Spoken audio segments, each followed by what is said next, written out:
They looked at her silver hair and laughed. A woman like that, walking off a military transport in a place like Fort Jericho, looked like a clerical error wrapped in combat boots. Her back was straight, her eyes steady, but to the young men around her she was nothing more than a joke waiting to break.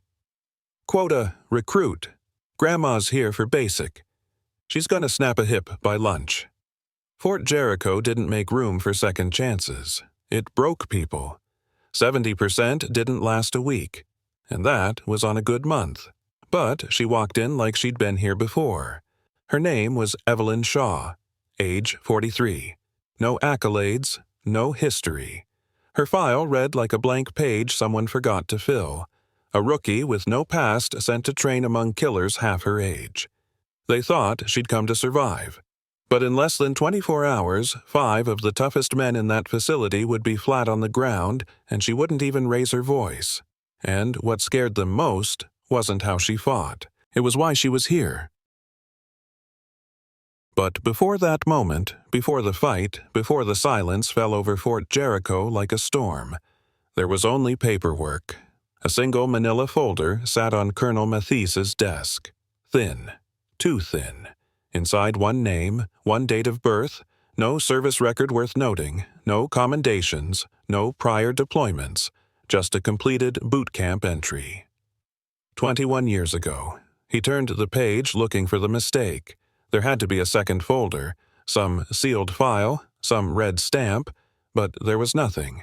He exhaled slowly and looked up. There she was, standing at attention in front of his desk. No expression, no explanation. Evelyn Shaw, he said like tasting a name he didn't trust. Your file is sparse. She didn't flinch. She didn't smile. It is what it is, sir. That voice, low, calm, unapologetic, was the first thing that made him uneasy. Not her age, not her file, but that voice. Because it didn't sound like someone here to prove anything. It sounded like someone here to end something. When she stepped outside, the sun was already burning the Nevada sky. The training yard at Fort Jericho was stripped of shade, stripped of mercy. Everything there had edges. The metal, the routines, the people. The other recruits were younger, louder, and sharper in all the wrong ways. They stopped talking when she walked past only for a heartbeat, and then started again just louder now. Think she needs a ride-along walker, I give her 2 days. Tops. Someone barked a fake cough. Ma'am? She didn't respond. She didn't look back. Her uniform was regulation. Her steps measured precise. Not fast, not slow, just deliberate. And somehow that made them angrier, because people like them expected noise. And Evelyn Shaw moved like silence had a purpose. There was one soldier near the back, a private first class named Calloway, who didn't laugh. He just watched her. Closely. Like he knew something they didn't. Like maybe she wasn't the one being tested. Maybe they were. The bark came before the man. Line up. And just like that, the scattered noise snapped into nervous silence. Sergeant Thorne walked into the yard like it was his personal war zone. His neck was as thick as a tree trunk voice, like it had been forged from gravel and disdain. He didn't introduce himself. He didn't need to. Everyone at Fort Jericho already knew the stories. Pain was his textbook, and humiliation was his favorite lesson. His eyes scanned the line and stopped the moment they landed on her. Well, well, he said loud enough for everyone to hear. Did someone lose their mom? Laughter cracked through the ranks. Evelyn didn't blink, didn't twitch, just kept her eyes forward. Specialist. Shaw, is it? He sneered, circling her. You do realize this isn't water aerobics, right? No, Sergeant. That was all she said. But the calm in her voice, it didn't sit right with him. Not one bit. By day 3, the jokes had stopped being jokes. Now they were tests. Deliberate. Cruel. At lunch, no one sat near her. At drills, she was always picked last. In the barracks, her bunk was untouched, lined tight, perfect. No one dared disturb it. Not out of respect, out of rejection. Does she even speak? She meditates, I heard. So she doesn't pass out during PT. She's trying to pretend we're not here. She wasn't. She saw all of it. But Evelyn Shaw didn't flinch, didn't snap, didn't bite back. And somehow, that was worse. People wanted a reaction. They needed one. Because silence, real silence, made them feel seen. It made them feel small. And in a place like Fort Jericho, no one wanted to feel small. Except for Calloway. He still watched her, not with pity, not with suspicion, but with something quieter. Recognition. Like he'd seen that kind of silence before, and knew what came after it. Calloway noticed it on the third morning run. The others, young, fast, hungry, shot off the line like bullets, shouting, jostling, trying to outpace one another in the dust. Evelyn Shaw didn't. She ran. Differently. Steady. Almost metronomic. Her stride never changed, not even on the hills. Mile 1, she was in the back. Mile 2, the pack began to spread. By mile 3, the loud ones were gasping. She passed them on mile 4. Silent. Breathing smooth. Eyes fixed forward. No celebration. No glance to the side. Like none of them even existed. Calloway slowed just enough to run parallel to her stealing glances. It wasn't speed. It was something older. Discipline. Endurance. Like fire that didn't burn bright but burned long. The kind of flame that survived storms. And somewhere between mile 4 and 5 he realized she wasn't trying to win the run. She was waiting for the real race to begin.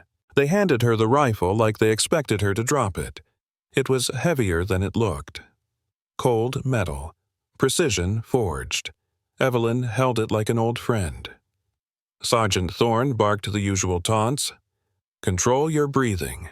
Shaw, you're wheezing like an old woman." She didn't answer. She didn't need to. Her first grouping landed center mass. Tight. Unrealistically tight. 5 rounds, 1 hole. Like the paper had only been kissed once. The range went quiet. Even the ones who hated her stared.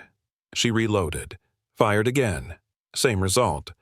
No recoil adjustment, no wasted movement, no victory smile. She just cleaned the rifle afterward slow, meticulous, reverent.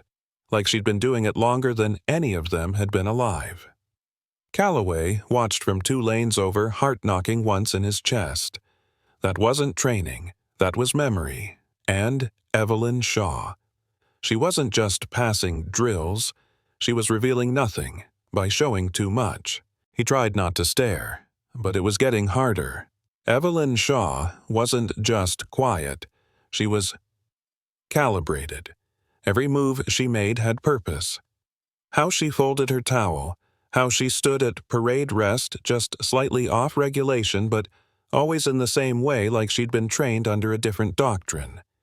Even how she ate, no wasted movement, always back to the wall, eyes sweeping the room without ever looking like they were. Calloway knew posture. His dad had taught him to read body language before he could drive.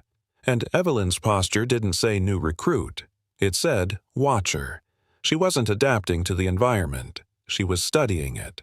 Like someone who'd been somewhere harder than this. Like someone who knew the rules already and was quietly checking if anyone else still followed them. He didn't know who she was, but he was starting to suspect. She wasn't here to become anything. She was here to find something. It was late. The office was quiet except for the soft hum of the ventilation and the slow creak of an aging chair. Colonel Mathis sat at his desk, the manila folder open in front of him. Still thin, still wrong. He had seen thousands of personnel files in his career.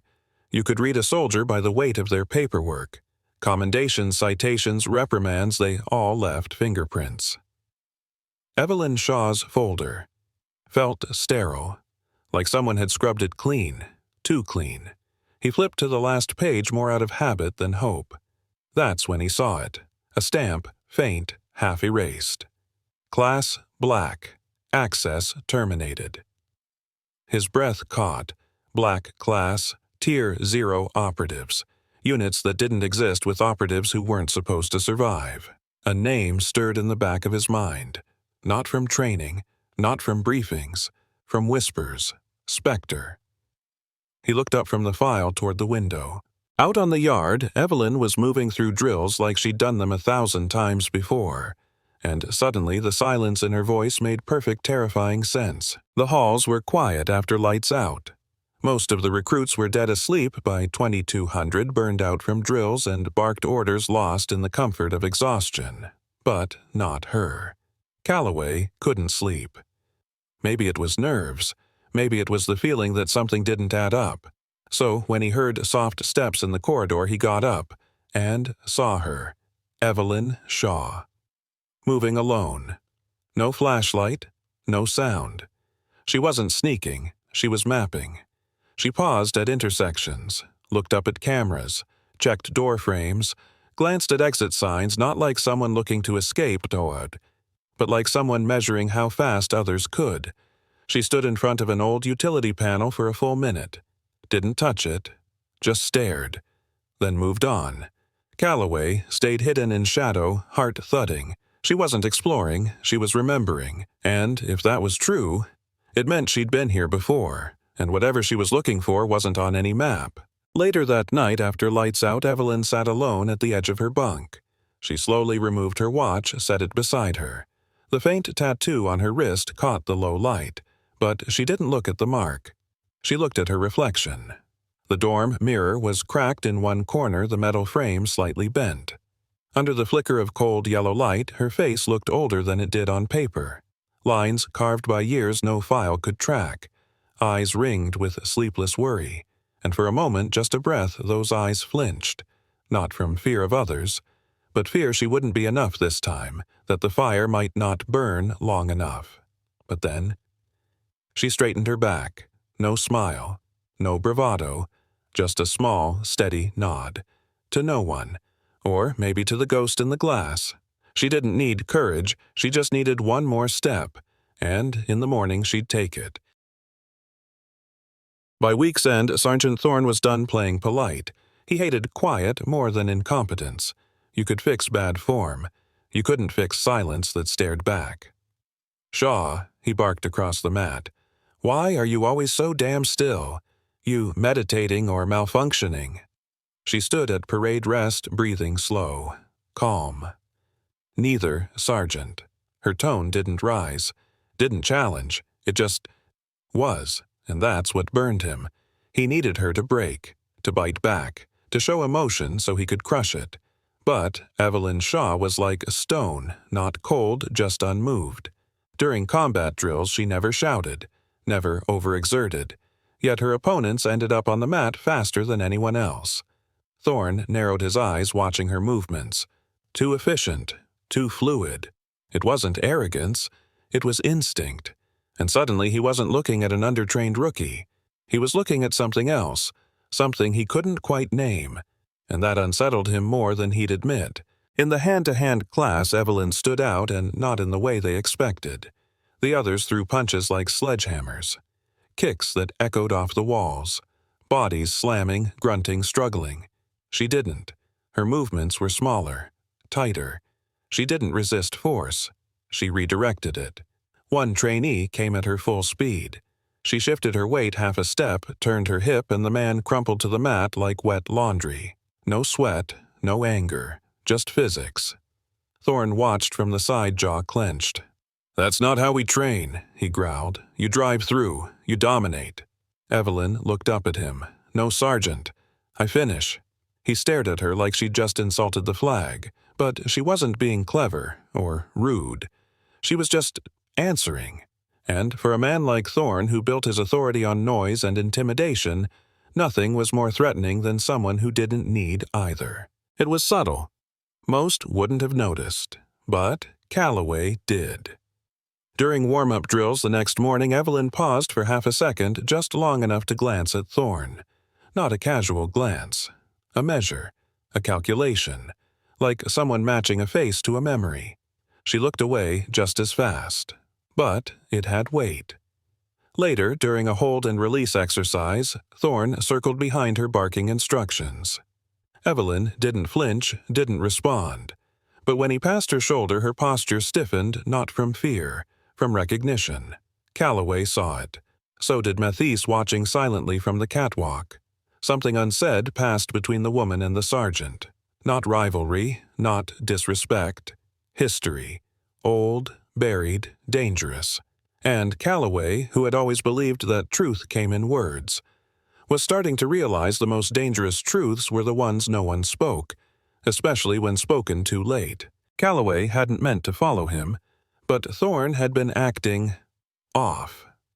Since the close-quarters drills, his tone had changed. His eyes stayed on Evelyn too long. His bark sounded strained, less like command, more like cover. So when he left the gym after Chow Calloway trailed him, just far enough to stay out of sight. Thorne ducked into a utility corridor, one rarely used. The private crept closer, heart in his throat. Then he heard it, a voice, low, guttural, speaking fast into a secured line. "She's here. I saw her with the mark. Spectre protocol. Yes, I'm sure." A pause. "I'll handle it." Silence. Then footsteps. Calloway melted into shadow, pulse thudding. Spectre. That wasn't a unit anyone said out loud, and no one should have recognized that name unless they were part of the same history, or had tried to erase it. Colonel Mathis wasn't expecting her. No one just walked into his office unannounced. But Evelyn Shaw didn't knock. She stepped in like she belonged there, like this wasn't her first time under that ceiling facing that desk. He looked up. She stood still, hands behind her back. Calm. Formal. Eyes forward. "I need to ask you something, sir," she said. He nodded cautiously. "Do you still keep the original dossiers?" Pause. On paper. The room went still. His pen hovered in midair. There were digital files, now layers of clearance-encrypted systems, but the old ones, the real ones. Those were locked in a vault 2 floors down. Forgotten by most. Why, he asked carefully. Evelyn didn't answer right away. Then, "Because there's something here that doesn't belong." She didn't elaborate. She didn't need to.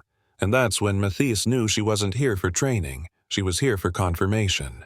It happened during cool-down. The sun was sharp, the kind that bleached colors and blurred edges. Evelyn sat alone on the bench as usual, wiping sweat from her brow. Then, casually, she took off her watch. And, for a second, just a second, Calloway saw it. A mark on her inner wrist. Not bold, not decorative. Faded, almost ghostly. A design too precise to be random. A stylized curve with 3 angled slashes through it like claw marks over a compass. Later that night he searched for it. Military symbols, unit insignias, tactical brands. Nothing. It wasn't listed. It wasn't labeled. It wasn't supposed to exist. He stared at the screenshot on his phone. It looked more like code than ink. Like something not meant to be read, only remembered. And suddenly, everything made a little more sense. Not who she was, but why she moved like no one else ever could. Because she wasn't trained here. She had trained before. Training had rules. Mathisa didn't sleep that night. The question Evelyn asked kept echoing about paper files, the kind no one requested anymore. So, just before dawn, he unlocked the archive. Vault 6. The air inside was cold. Stale. Forgotten. He found it in a folder with no label. Just a symbol burned into the corner, 3 slashes through a circle. He remembered it now. Barely. Back when he was a junior officer stationed overseas. There had been whispers about a unit that didn't report in, didn't wear standard tags, didn't exist on rosters. The Spectres. Not a team. A ghost protocol. They weren't deployed. They were released when everything else failed. And the leader, she had a name. But no one ever said it. They only called her one thing. Spectre Alpha. Mathisi stared at the file, then out of the window, to the woman training below, and suddenly history wasn't past tense anymore. It was standing on his field, in standard-issue boots. Thorne was losing patience. Not with her skill, he could live with that. Plenty of quiet types were competent. No, what got under his skin was her stillness, the way she didn't flinch when screamed at, the way she moved like she already knew where every threat would land, the way she watched him, like she was waiting. So he turned it up. Harder drills, longer hours, harsher words. During a sparring rotation, he stepped onto the mat himself. "This is how real soldiers move," he growled, circling her. "You ever been punched by Reality Shaw?" She didn't blink. He came at her not full speed, but enough to prove a point. She didn't counter. She redirected. One shift of her hip, one hand on his elbow, and suddenly he was off balance. Breath caught, knees locked. She let go before he fell. "I've met Reality, Sergeant," she said. Voice steady. It was louder than you, and less predictable, and just like that. He didn't speak for the rest of the session.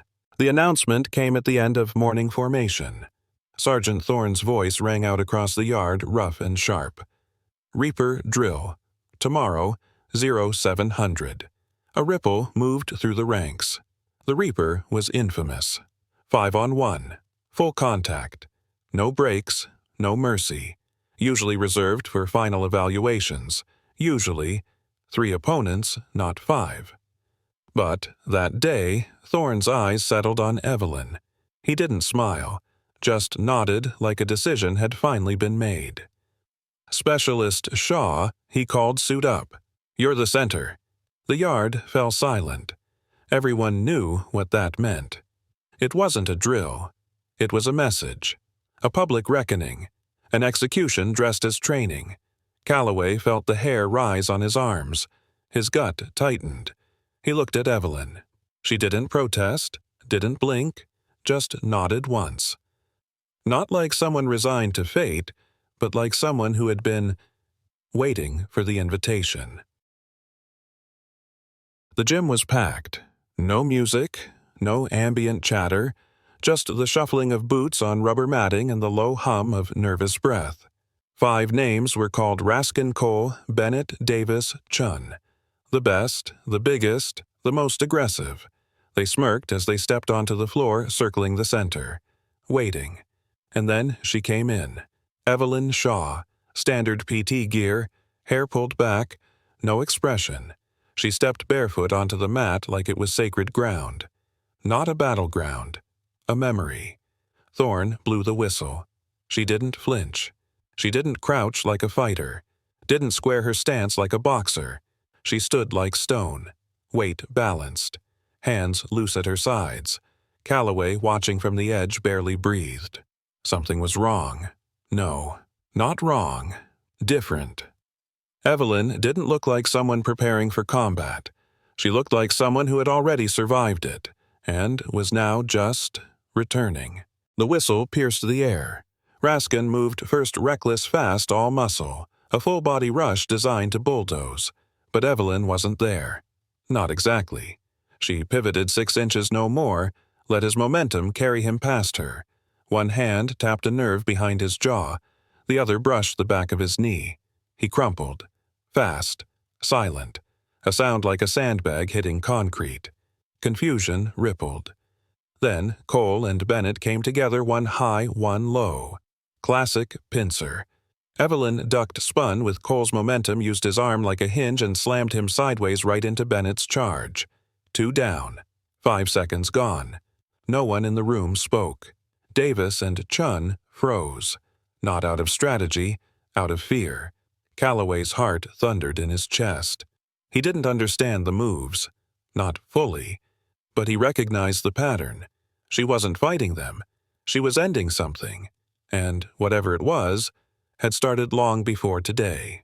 Davis and Chun didn't move at first. 3 of their own lay on the mat, twisted, groaning, confused. Not bleeding. Just broken. Not in body, in belief. Davis swallowed hard, then lunged. Desperation in his step. Pride screaming louder than instinct. Evelyn didn't meet his charge. She stepped into it. A short drop of her right elbow, tight sharp, landed clean at the base of his neck.